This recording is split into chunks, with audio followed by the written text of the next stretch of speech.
We move on to rules for conditionals, and as I said in the previous lecture, this is a basic set of rules for conditionals, but there are some other things we'll have to raise later. Particularly, there's a special kind of proof procedure that we'll get to later. For now, however, this will do. We've got three rules for conditionals. Modus ponens is the most basic of them. If x then y, x therefore y, and anybody who didn't understand this rule would have no idea what if then meant. Modus tollens is a little less obvious, but it's correct. If x then y, not y, therefore not x. After all, if x were true, you'd have y, and so you couldn't also have not y. And then hypothetical syllogism, sometimes called chain argument. If x then y, if y then z, therefore if x then z. So these are pretty straightforward. Modus tollens is the one that is a little awkward for people at first. For that, a geographical kind of example might help. If John is in Annapolis, John is in Maryland. John is not in Maryland. Therefore, John is not in Annapolis. Those are basic rules for conditionals. Here are some examples. Okay. If not x, then y if and only if z. Not x, therefore y if and only if z. If a and b, then not p. Not p, therefore not a and b. Notice the pattern here. I have a conditional. I have its consequent plus an extra tilde. That matters. Plus an extra tilde.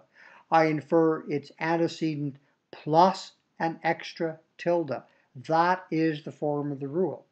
Rules, as we keep saying, are defined in strict syntactic form, strictly on the basis of their grammar.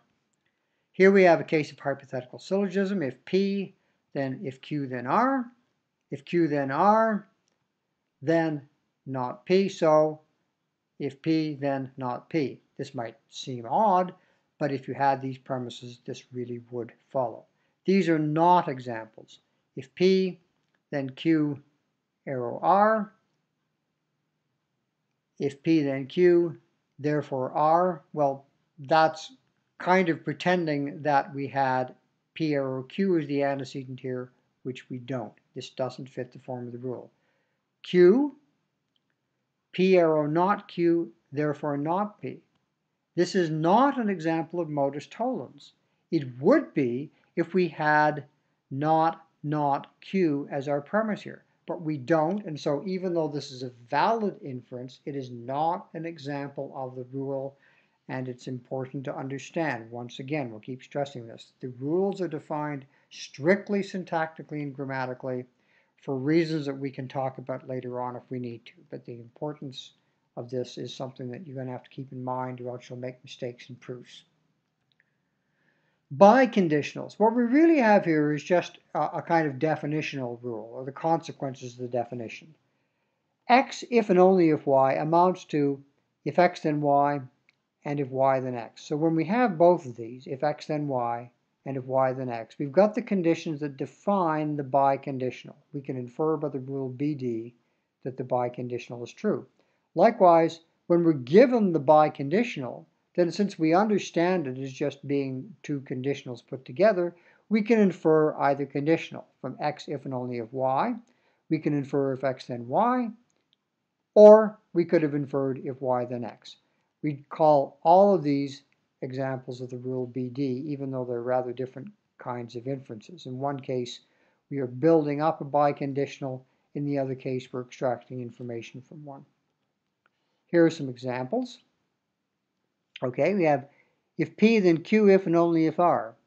Q if and only if R, then P. So we've got a conditional from P to Q if and only if R. We've got a conditional from Q if and only if R to P.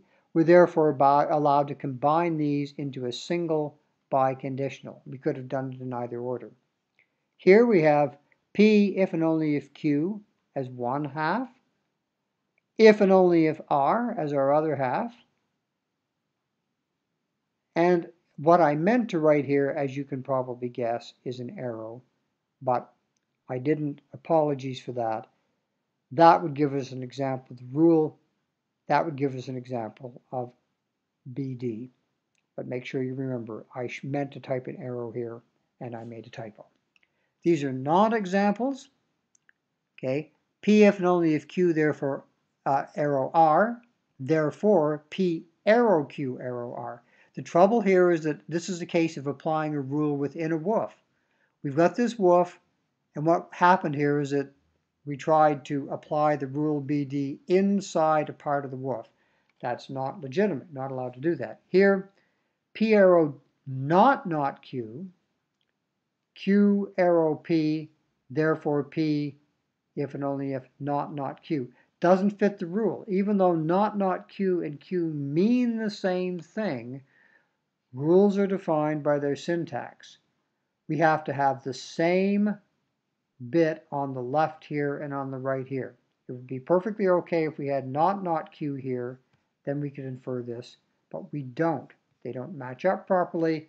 It doesn't fit the syntax of the rule. It's not an example of the rule. Then finally we have a mixed rule. This one involves 3 bits. If X implies Z and Y implies Z, and we know that X or Y, then we can conclude Z. That's the sort of crude way to put it. X arrow Z, premise, Y arrow Z, premise, X or Y, premise, conclusion Z. This is sometimes called reasoning by cases, and the way I've sort of put it here is if all roads lead to Rome, you end up in Rome. If X leads to Z and Y leads to Z, and we know that X or Y are the alternatives, then we end up with Z. So if all the alternatives imply Z, then Z is true, is roughly the way to put it. So here is an example. I've mixed up the order here, but it's important to understand order doesn't matter in the premises. P gets us to A arrow B. We know that P or Q, furthermore. Q gets us to A arrow B, so we have our conclusion.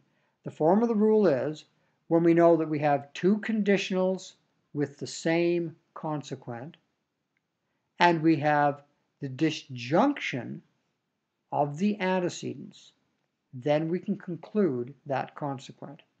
So here's something that's not an example. P gets us R, Q gets us S, P or Q, therefore R or S. The trouble here is that R and S aren't the same sentence. They aren't the same woof. In some systems, this is allowed as a rule, but it's not a simple dilemma. It's a complex dilemma. We don't have a rule for complex dilemma. We simply have the rule dilemma.